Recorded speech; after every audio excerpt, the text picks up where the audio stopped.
Hi, good morning all. ഇന്ന് ഞാൻ എൻ്റെ വീട്ടിലെ മണി പ്ലാന്റ്സ് ഒന്ന് കാണിച്ചു തരാമെന്ന് വിചാരിച്ചു. ഈ വീട്ടിലെ ഏറ്റവും ചെറിയ മണി പ്ലാന്റാണ് ഞാൻ ഈ കാണിച്ചുകൊണ്ടിരിക്കുന്നത്. കാണാമല്ലോ അല്ലേ? പിന്നെ ഈ കാണുന്നതാണ് കുറച്ചും കൂടെ വലിയ ലീവ്സ് ഉള്ള മണി പ്ലാന്റാണ്. ഇതങ്ങ് കാട് പോലെ ഇപ്പോൾ ഇവിടെ വളർന്നിട്ടുണ്ട്. മതിൽ ഫുള്ള് ക്ലൈംബറായിട്ടുണ്ട്. ഇങ്ങനെയൊക്കെ നിങ്ങളെ വീട്ടിൽ മണി പ്ലാന്റ് വെക്കുകയാണെങ്കിൽ നല്ലൊരു തണലായിരിക്കും.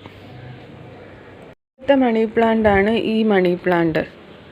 ഇതിൻ്റെ ഈ ചെറിയ ലീവ്സ് കണ്ടോ താഴെ? അതാണ് ഇതാ ഇങ്ങനെ ഇവിടെ വളർന്ന് വലുതായി ഇത്രയും വലിയ ലീവ്സായി മാറിയിരിക്കുന്നത്. നല്ലൊരു പച്ചയല്ലേ ഇതിൻ്റെ ഈ ലീവ്സിൻ്റെയൊക്കെ കാണാനായിട്ട്?